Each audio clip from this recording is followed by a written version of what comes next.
I sure do dream about fishing a whole lot. I don't really go fishing though.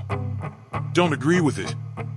Even if you were gonna eat it, there has to be an easier way to get the fish from the water to your plate. I used to fish as a kid. My family would do it on vacations. We definitely were not a hunting and fishing family, but we'd usually always fish when we traveled. A lot of those are good memories. Most of those fish are probably dead now though, even though we were always about catch and release. I probably did the most fishing at this bridge in rural Ontario. It was a few properties down the road from our family's cottage on the lake. We never caught a single fish out of Lake Erie, but this pavement bridge, that was situated over a large drainage ditch across from miles of cornfield, was completely lousy with catfish. I don't know what kind of catfish they were. They were never that big or smart. They were probably some kind of mutated, inbred subspecies. Cursed-looking little things. I remember a lot of them looked sickly, with red sores and shit on their underbellies. At the time, I thought those were like egg sacs or something, but that was probably just something my older brother told me. What the fuck did he know? They all basically appeared to have prolapsed anuses. Maybe prolapsed cloacas. I was tempted to say vagina. Boop. Looks like I did say vagina. These fish were idiots. It only ever took about 2 minutes maximum to catch one. Poor things.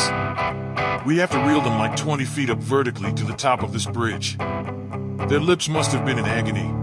I didn't know how to unhook catfish without letting them stab me with their fins, so my brother would unhook them and then we'd toss, launch them back in, and that would be the end of their ordeal.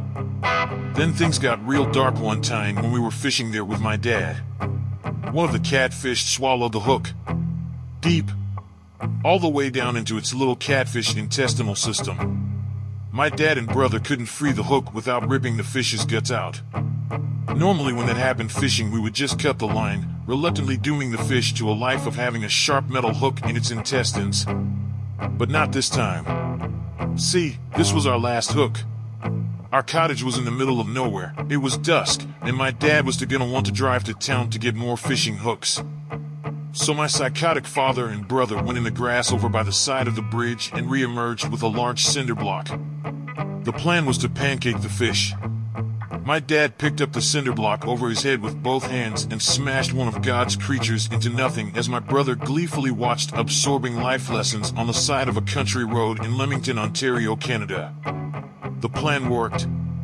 The hook was free. The fish was nothing but a splattered pancake of skin and bone meal. I wish I could tell you that was it, the end, and it only happened once, but we kept on fishing that night.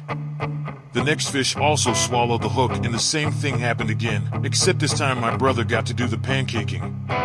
He chose a large stone instead of a cinder block, and he smashed this catfish with extreme prejudice. Frenzy is a word that may have came to mind. This went on until it got dark.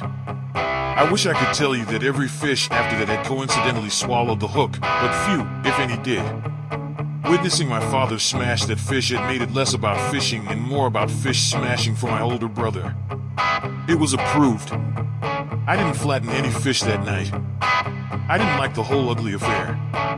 The next morning, that intersection over the bridge was polka-dotted with the pulverized carcasses of close to a dozen catfish.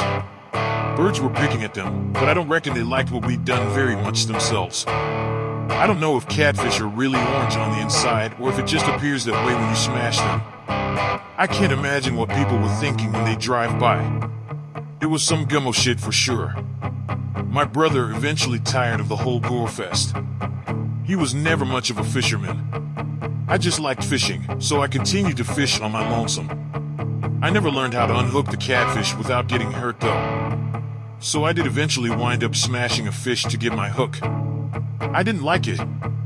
All kinds of shit like that used to happen back then. I didn't like any of it. I wonder why my father ever thought to do that. What was the lesson there? My dad is a liberal attorney, for fuck's sake.